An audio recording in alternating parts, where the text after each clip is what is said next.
What is going on, garden fans? Welcome back to the Permaculture Homestead. I am at the project site today. I wanted to give you a full walking tour of the food forest. I really want to stay consistent this year with the updates, kind of give you a look at how this place develops over time, a four-dimensional look, if you will. I certainly want to talk about the annual vegetable garden. I'm going to go up into the perennial food forest, show you some of the guilds that we have and how they're developing right now. And then I certainly want to kind of give you a look at our soil profile and what chop and drop looks like after 5 years. So come on back, see how we're doing all that. If you're not already, please subscribe, tap the notification bell, and give this video a thumbs up. Slap like right now. That's what really helps us out. Help this channel grow, help us spread the idea of permaculture. God bless. Enjoy the journey.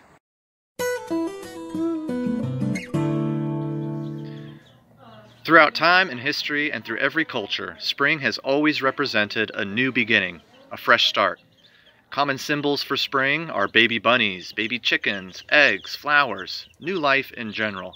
And we have got a lot of new life at the farm this year. During the past few weeks, seeds have been germinated and potted on to help spread new life to the local community, often at a cost lower than your local big box store. This is a huge source of income for the farm at this time of year, and a special thanks needs to go out to Tracy Locklairs, one of the 3 sisters who manages this store. Her quiet, consistent effort to get seeds started and potted on is often an unnoticed blessing to this local community. It is definitely spring, garden fans. All types of shapes, colors, and sizes and things out here flowering right now. Really quickly with the tour, I want to talk about the vegetable garden first. It's here at the bottom of the hill. It's our Zone 1 garden, meaning it's closest to the store. It gets the most maintenance. It's the Zone 1, our very first ring of our food forest. It's at the bottom of the hill, some infrastructure about it. It's fed by 5 swales we have. They're overspill. The overspill goes into a common culvert that goes down the hill here, a common spillway, and then that spillway kind of meanders around wood core swales that we are growing vegetables in. And these are true wood core swales. We continue to build them over time and space. Here's some new wood core we've laid down for this year. Some of the years prior, wood core swales, you can kind of see them starting to get exposed. And believe me, things grow in this wood core. So we've got some annual weeds here just growing in this wood core right here. This is the real deal. So this works. It's what little soil we put in here. This becomes a reservoir of water for plants to kind of reach to and suck onto. It's really great for us here in the south, especially because we have very hot summers. So on the swales, what we're growing a bunch. A lot of the stuff from fall, like the kale, the collards, the cabbages, those are all going to flower, and we're allowing that to happen. We of course want to keep our diversity here, store seed, save seed. Some of the things we planted though in early spring, things like radishes and peas, are growing up well together right now. And big thing with permaculture is companion planting. We have companion plant everything. So the vegetable companion plant here, bolting radishes, the nitrogen fixing sweet peas are growing and using that as a trellis, so we don't have to put any trellises out here, and fertility and production is not hindered by having these plants grow together. They have a really great symbiosis with each other. There's nothing wrong stacking them on top of each other the way you see here in a really thick way. And we definitely plant thickly and thin things out if need be. Things like carrots. So we have fall planted carrots from last year that are coming up. They've been thinned out, they're looking good. They're interspersed with things like Swiss chard. So once again, kind of planting in 4 dimensions over time and space. Other things that have been early planted, things like spinach, are bolting right now. And the good thing about that bolting spinach is that it's going to be bolted and done by the time the tomatoes that are going in are ready to get mature. So once again, planting on top of each other over time, through time. It really gives us this 4-dimensional looking garden here where some things are flowering, but still some things are new and coming up and coming in. So this year's vegetable garden is going to have a lot of the stuff we had last year: tomato, squash, beans, things like that. So this is going to continue to change over the year. I'm going to do my best to continue to bring you weekly updates so you can see how this place develops over time. Moving on to the perennial side of things, my favorite side of things.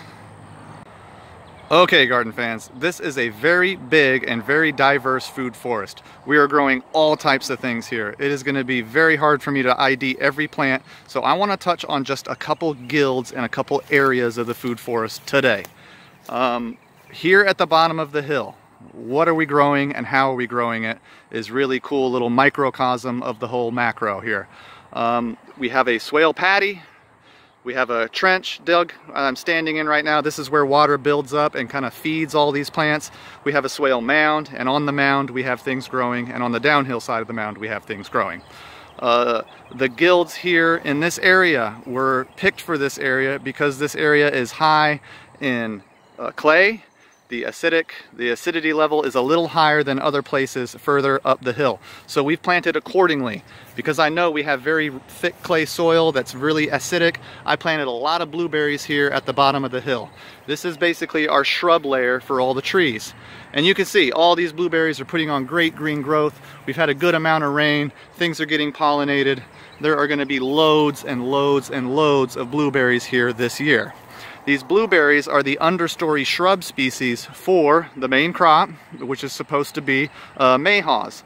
And we have swamp mayhaws and Georgia red mayhaws growing here on this swale paddy. Now a mayhaw it's basically the crab apple of the South. It looks like an apple, flowers like an apple, kind of tastes like a crab apple, but it's very different, doesn't need as many chilling hours, and it's not as needy as the typical rosacea family apples. Mayhaws, very hardy, can tolerate really crappy, poor soils, can have very wet feet or very dry feet. They are not picky whatsoever. That is why I chose to grow them here at the bottom of the hill. They make a great overstory for the blueberries because they are going to give them just enough shade, enough dappled shade in the hottest part of the year that these blueberries aren't going to get cooked out. So the main crop, mayhaws. Next level down, shrub, blueberries. All of the mayhaws and all of our trees out here have some sort of companion growing with them. In this case, we have comfrey coming up for spring. Other ground covers included are going to be the trailing thornless blackberries and even the thorny, viney blackberries that are wild. That is, I would consider, our ground cover. So we have blackberries growing closest to the ground with comfrey. Next level up we have our blueberries, and then the top layer currently is our tree species, the mayhaws.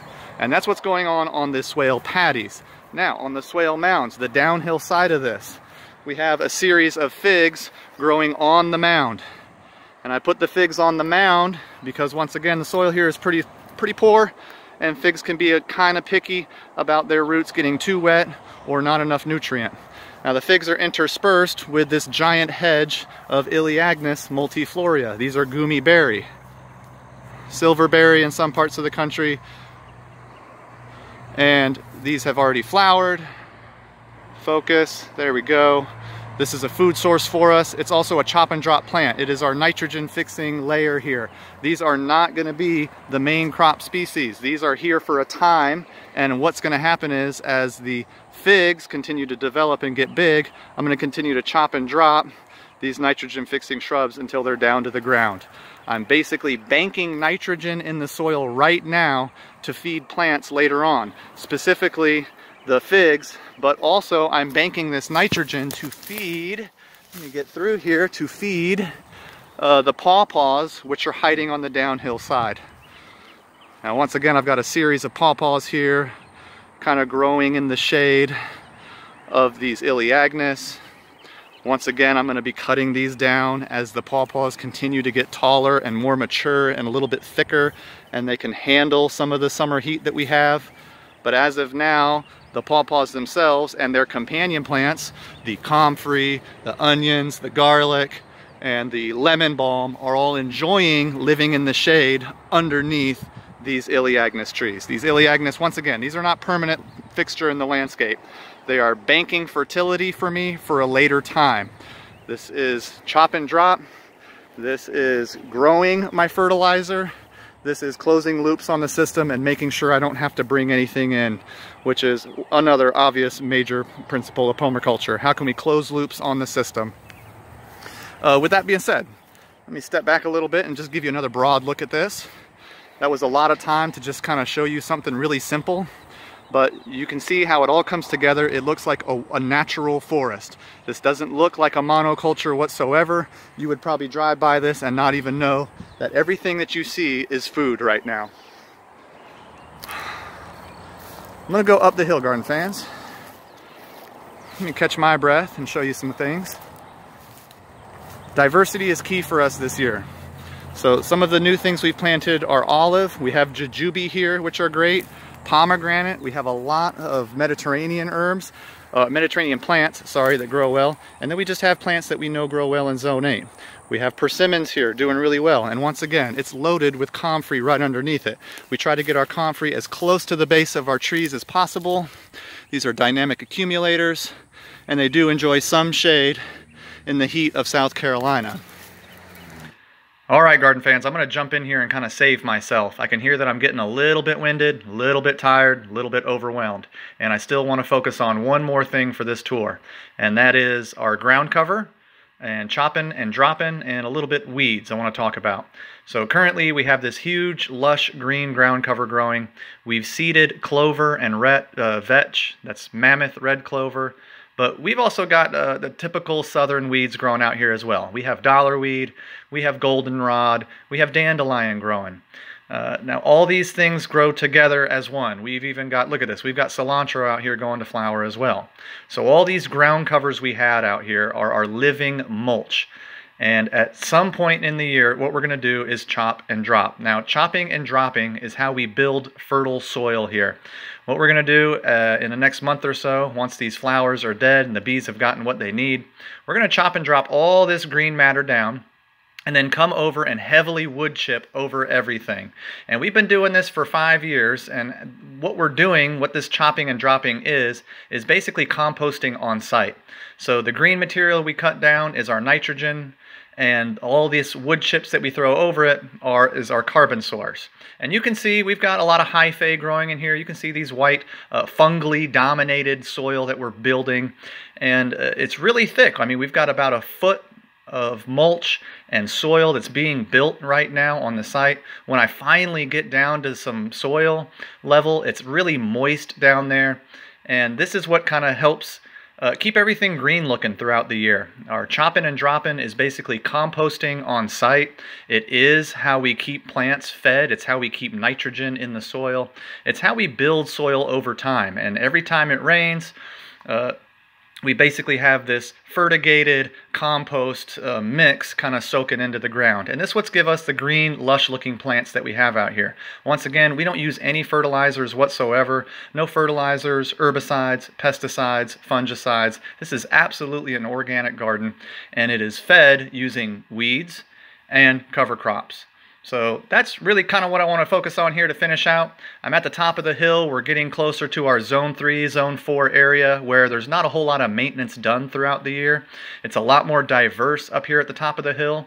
We have a lot more nut trees interspersed throughout.